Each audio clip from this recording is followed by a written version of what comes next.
Le fait de rentrer dans cette pièce avec notre premier chien qui commence à être paralysé, ça fait toujours très peur. Donc, j'ai fait confiance à mon instinct, j'ai travaillé. Et au bout d'une heure, je l'ai vu se lever et me raccompagner à la porte pour me dire au revoir, en fait. Donc, forcément, maintenant, c'est un chien que je suis régulièrement.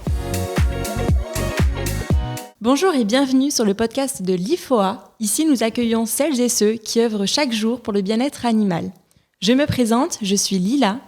Et moi, je suis Jennifer. Nous accueillons aujourd'hui Eva Timmerman, ancienne élève de l'IFOA et aujourd'hui ostéopathe animalier et formatrice à l'IFOA. Bonjour Eva. Bonjour.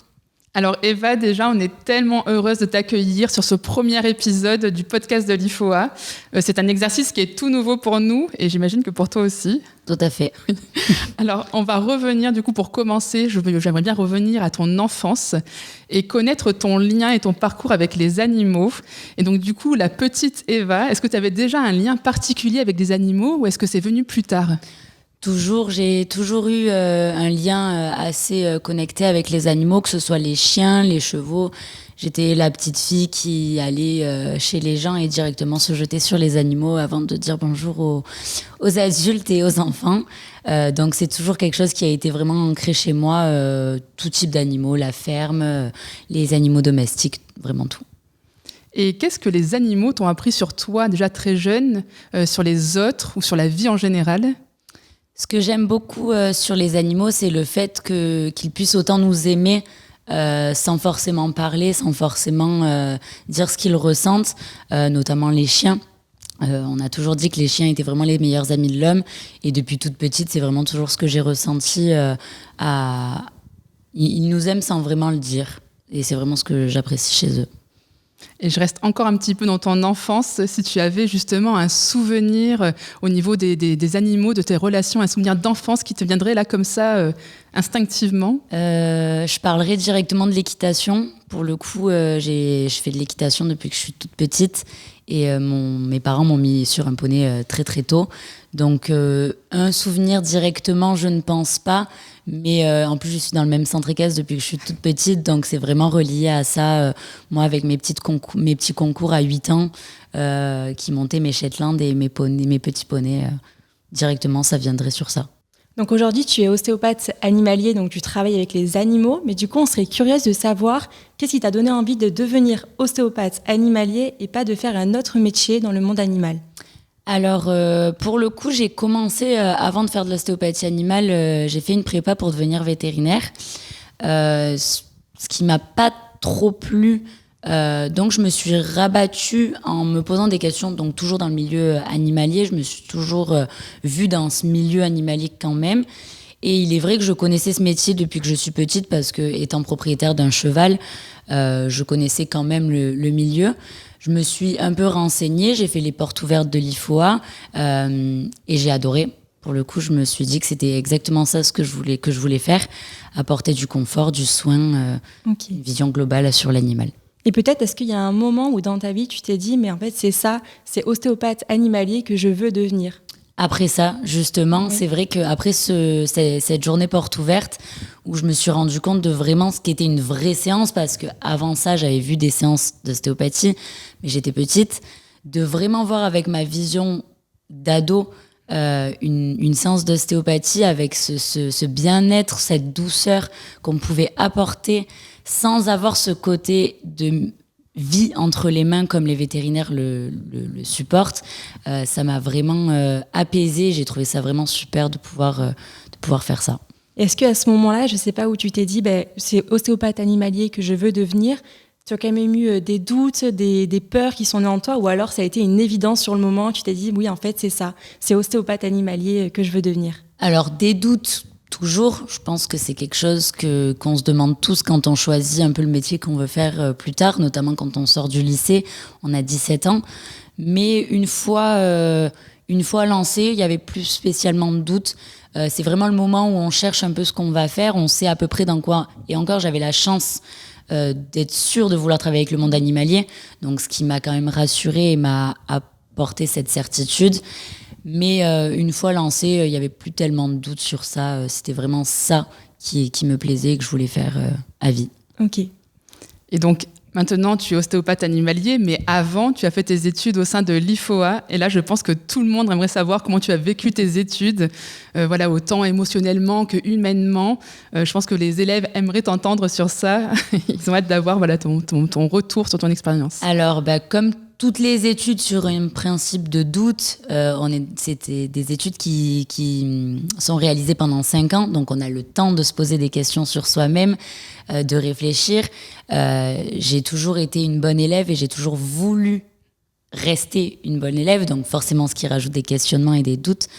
En revanche, très bien sur le reste. Humainement, j'ai fait des rencontres qui sont super, que ce soit au niveau des humains, des amis à moi, des professeurs ou formateurs, des animaux. On a pu en rencontrer quand même beaucoup durant ces 5 ans. Et émotionnellement, comme dans toutes les études, des hauts, des bas, mais toujours ce côté de douceur qui nous fait remonter la pente, en tout cas, à chaque fois qu'on a des doutes. J'aurais une petite question. En fait, sur ces 5 ans, tu dis que tu as rencontré beaucoup de personnes et d'animaux. Et est-ce que tu aurais, par exemple, une personne qui a marqué tes 5 ans et un animal qui a marqué, du coup, tes 5 ans d'études à l'IFOA ? Alors, en humain, j'ai mon amie Léa Durier, du coup, qui est d'ailleurs formatrice aussi chez vous. En Belgique. En Belgique, qui a fait, pareil, ses 5 ans avec moi. Dès le passage de la porte de l'école, le premier jour, c'est directement vers elle qu'on s'est retourné. Okay. Donc, forcément, je dirais elle directement. Et en animal, j'aurais dit Pipo, l'ancien cheval de l'école, que j'adorais vraiment. Je le trouvais merveilleux, il me faisait mourir de rire. Et il nous a fait passer des bons moments de pratique, même s'il n'était pas à chaque fois apprécié, parce que c'était un coquin. Pour le coup, moi, je l'adorais. Je l'ai toujours adoré. Oui, parce qu'en fait, du coup, sur les campus de Tarascon et de Barcelone, nous avons des chevaux qui sont sur place. Et du coup, les élèves peuvent s'entraîner avec les chevaux directement sur place, qui sont à l'IFOA. Alors, on va revenir du coup justement sur tes difficultés peut-être au début.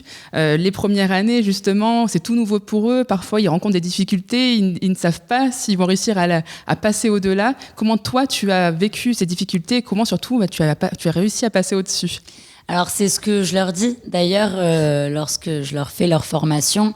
C'est la vie, c'est normal d'avoir des doutes, c'est normal d'avoir des difficultés, notamment quand ils n'ont rien fait avant. Quand on sort du lycée, on est encore des bébés on a du mal à visualiser l'animal en global, à vraiment réaliser ce qui est important à retenir. Encore une fois, tout le monde a ses facilités, tout le monde a ses difficultés, donc ils auront tous leurs points positifs et tous leurs points négatifs. Mais il faut vraiment s'accrocher, c'est vraiment le travail en amont et également à côté de l'école qui permet en fait de tenir le coup, de voir ses notes évoluer, de voir son travail évoluer, ses techniques, sa pratique. Plus on travaille, plus on réussit. Alors oui, tout ne peut pas être tout beau, tout rose pendant 5 ans, sinon ça serait merveilleux. Mais je pense que le travail aide quand même beaucoup, comme encore une fois, dans toutes les études. Et le fait de travailler, ils vont apprendre à travailler, ils vont trouver leur propre technique, leur propre façon de mémoriser, de ficher. Et ça va venir, il n'y a aucune raison s'ils travaillent qu'ils n'y arrivent pas. Est-ce qu'au niveau de l'organisation, justement, est-ce qu'il y a quelque chose que tu aurais aimé savoir avant de rentrer à l'IFOA ? Une petite astuce peut-être pour les élèves qui le vivent actuellement ? Alors moi, en fait, j'ai eu le temps du coup dans ma prépa veto de me planter, en fait, de pas savoir ficher correctement, de pas savoir m'organiser, de pas savoir faire un planning. Donc c'est vrai que pour le coup, j'ai eu cette qualité-là d'être très organisée dès le début. J'avais compris comment retenir facilement. Chacun, encore une fois, ses façons d'apprendre. Mais j'étais quelqu'un de très organisé avec des plannings bien faits, des cours bien faits, des tableaux, des couleurs. Je suis très visuelle. Donc, pour le coup, on va dire que j'ai appris à me connaître, on va dire, au niveau de la première année. C'est au niveau de cette première année où j'ai compris comment il fallait que je fonctionne et qu'est-ce qui marchait, au lieu de perdre du temps bêtement à apprendre des choses ou apprendre bêtement quelque chose que je ne comprenais pas. Donc on est d'accord que cette première année, elle est charnière. Et là, je repense du coup aux premières années qui sont là actuellement. Elle est charnière et au bout de la deuxième année, ça va mieux. Et généralement, on arrive à trouver son rythme de travail. Oui, voilà. Après, encore une fois, comme je dis, tout le monde a ses difficultés, tout le monde a ses facilités. Il y en a qui vont arriver beaucoup plus tôt. Il y en a qui vont mettre un peu plus de temps à comprendre comment ils fonctionnent. vous m'avez posé la question de ce que ça m'avait fait apprendre sur moi, mais ça nous fait vraiment comprendre comment on fonctionne et à se connaître soi-même. Donc, pour le coup, ça va venir. Il faut vraiment se laisser le temps, il faut continuer à travailler et se laisser le droit, surtout, à mettre du temps. C'est pas grave, tant que le travail est fourni à côté. Selon toi, qu'est-ce que les études d'ostéopathie animale changent profondément chez toi, chez les personnes qui vivent ces études ? Je pense que pour le coup, je vais le relier aux animaux, forcément. Le fait d'avoir autant d'animaux autour de nous, on apprend vraiment, encore une fois, à se connaître. Le mix entre les animaux, le fait de douter, tout ça mélangé, ça nous fait vraiment une rétrospective sur nous tout au long des 5 ans. Ça nous apprend à se faire confiance aussi, ce qui n'est pas facile pour tout le monde, notamment quand on a 17 ans. Donc, beaucoup de doutes, mais beaucoup d'apprentissage sur soi-même, sur la confiance en soi et sur son professionnalisme. Pour le coup, je connais beaucoup de gens qui font n'importe quelles études, de tout dans le monde. En revanche, c'est vrai que c'est des études quand on y sort, on est relativement professionnel et on a quand même eu ce côté un peu de vie d'adulte et de vie professionnelle en allant du coup dans des centres équestres, dans des SPA. On a affaire directement à des clients, même si c'est pas les nôtres encore. On a vraiment ce côté un peu professionnel, même si on reste quand même encore des enfants quand on sort de l'école. Et pour rebondir justement sur ce côté professionnel, en 5e année, vous avez du coup le fameux centre de consultation en ostéopathie animale au sein de l'IFOA. Paris, qu'est-ce que ça t'a apporté Ça, c'était super. J'ai trouvé ça... Alors moi, c'était encore en début. Donc, on apprenait petit à petit à tâtons comment ça fonctionnait. Maintenant, c'est bien mieux mis en place. Mais c'est super de commencer ces séances sans formateur à côté de soi, même s'il est toujours là quand même du coin de l'œil pour vérifier ce qu'on fait, mais à apprendre en fait à pouvoir parler à un client, à savoir ce qu'on raconte, à savoir ce qu'on fait. C'est super important pour moi de pas rester dans ce cocon d'élève et de commencer petit à petit à sortir de son nid et de commencer la vie de professionnel qui arrive. Et si tu avais un message à transmettre aux élèves qui sont actuellement à l'IFOA, lequel serait-ce ? Continuez à bien réviser l'anatomie que je vous enseigne et continuez à vous battre, ça va le faire. Ça peut être long, je sais, mais profitez aussi parce que honnêtement, parfois, on aimerait bien y retourner à l'école, comme on dit toujours. Donc maintenant, on va revenir un petit peu plus sur ta vie professionnelle. Donc, tu es formatrice à l'IFOA, mais avant tout, tu es aussi ostéopathe animalier. Mais alors, depuis quand tu es installée et surtout, sur quel secteur tu pratiques ? Alors, j'ai réussi du coup mon examen du CNOV en janvier 2024. Donc, j'ai par la suite ouvert mon entreprise en février 2024. Ensuite, du coup, j'ai commencé un peu ma vie d'ostéopathe animalier petit à petit et j'exerce du coup dans la région PACA, notamment Bouches-du-Rhône, Gard, Drôme. Je fais l'Occitanie, je fais un peu tout ça. Voilà. Ok, et du coup, niveau installation, parce que je pense que beaucoup se posent la question, est-ce qu'elle a été plutôt facile ? Il y a eu des difficultés ? Comment ça s'est passé ? Comme toute installation, c'est jamais facile de devenir une adulte. Donc, côté administratif. En revanche, sur le reste, c'était assez fluide. C'est vraiment ce côté d'adulte qui est plus difficile de mettre en place avec tous ces papiers, etc. Donc pour toi, qu'est-ce qui a été le plus compliqué au début ? Ça a été la technique, la légitimité, la relation avec les propriétaires ou autre chose ? Alors, la relation avec les propriétaires n'a pas été compliquée, mais c'est vrai que c'est quelque chose qu'on met petit à petit en place en 5e année. Mais c'est jamais facile d'intervenir chez des gens qu'on connaît pas, dans des maisons qu'on connaît pas, avec des animaux qu'on connaît pas. Donc, ça nous permet quand même de prendre un peu du recul, à commencer à travailler gentiment et doucement avec d'autres personnes en fait qu'on ne connaît pas. Les techniques, ça allait, mais il y a toujours un côté où on a l'impression de jamais être assez bon au début. Encore une fois, comme je dis, on sort de l'école, on a fait 5 ans d'études, donc on sait qu'on est capable, mais il faut le mettre en place et il faut être sûr de soi. Donc il y a encore ce petit côté de confiance en soi qui met un peu de temps à arriver. Et du coup, je rebondis donc sur ce que tu viens de dire. Est-ce qu'il y a un moment où tu t'es sentie un peu illégitime ou alors pas assez au début de ta pratique ? Alors, toujours, au début, on sort d'une séance, on se pose toujours des questions. Est-ce que j'ai bien fait ? Est-ce que j'ai suffisamment fait ? Est-ce que j'aurais pas dû aller voir à cet endroit-là en plus ? Est-ce que j'aurais dû faire ça en plus ? Alors qu'après, on arrive à relativiser et se dire qu'on sait faire notre travail, même si on a toujours des patients qui nous remettent en question, avec lesquels on va réfléchir pendant 10 jours sur ce cas. Mais la légitimité est quelque chose qu'on acquiert tout au long de la vie, je pense. Forcément, l'expérience fait la légitimité, à mon sens, quand même. Ok. Et au niveau du coup de ton expérience, est-ce que tu aurais 1 ou 2 séances à nous raconter qui t'auraient profondément marqué émotionnellement ? Alors, j'ai un premier chien qui s'appelle Ibob, que j'ai fait pas longtemps après mon installation, justement, et qui était assez âgé. Un petit chien qui commençait à être paralysé, du coup, de l'arrière-main. Ok. Donc, j'avais une stagiaire, d'ailleurs, avec moi à ce moment-là. Et effectivement, le fait de rentrer dans cette pièce avec notre premier chien qui commence à être paralysé, ça fait toujours très peur. Donc, j'ai fait confiance à mon instinct, j'ai travaillé. Et au bout d'1 heure, je l'ai vu se lever et me raccompagner à la porte pour me dire au revoir, en fait. Donc, forcément, maintenant, c'est un chien que je suis régulièrement et qui va bien. Bon, il est toujours âgé, donc forcément, depuis 2024, il a pris de l'âge. Mais ça fait vraiment chaud au cœur de voir que notre travail marche, donc d'où la légitimité. À ce moment-là, on se pose quand même moins la question parce qu'on sait qu'on a bien fait et que on mérite d'être là et on est ravis de voir qu'on a pu apporter du confort, du soin et de la douceur à cet animal qui demandait que ça.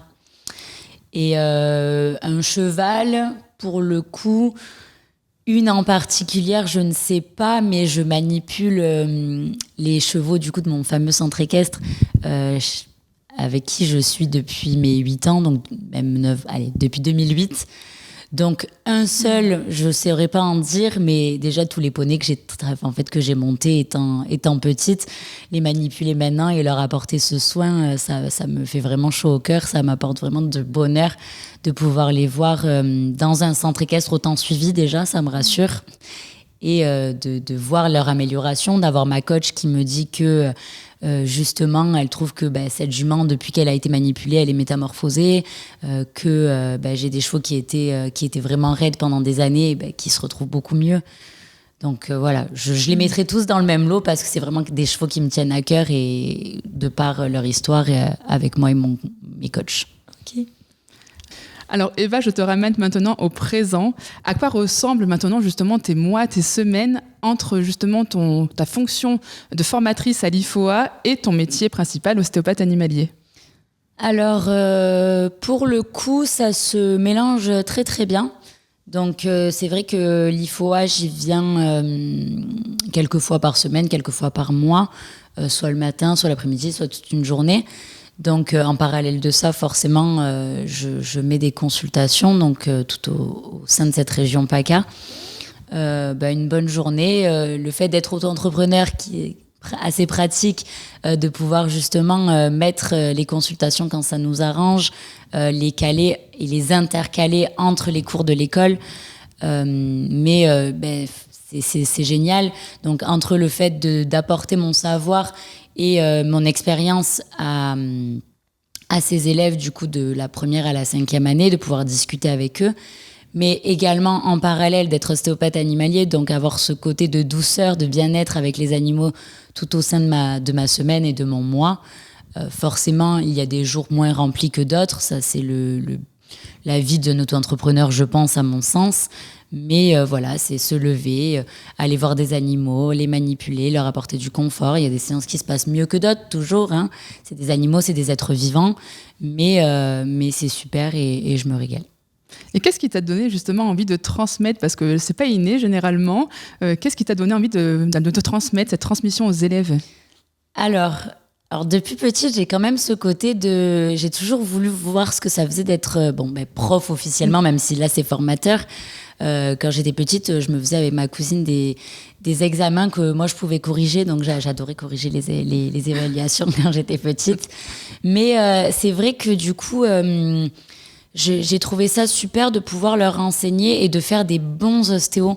En fait, de pouvoir leur apporter du coup tout notre savoir avec toutes mes consoeurs et mes confrères, tout en gardant ce côté de proximité qu'on peut se permettre avec du coup en tant que formateur et élève, que j'adore. On peut discuter avec eux de la vie de tous les jours, de l'école, de ce qui se passe pendant leurs cours.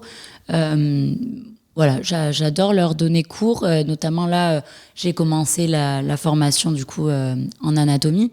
Et vraiment les voir apprendre, les voir réussir les contrôles continus, ça me fait vraiment chaud au cœur parce que ça me prouve que j'enseigne correctement et que je les intéresse dans ce que je raconte et qu'ils m'écoutent quand je parle, donc ça me fait vraiment plaisir. Et je pense que les élèves sont très heureux aussi de t'avoir. J'espère.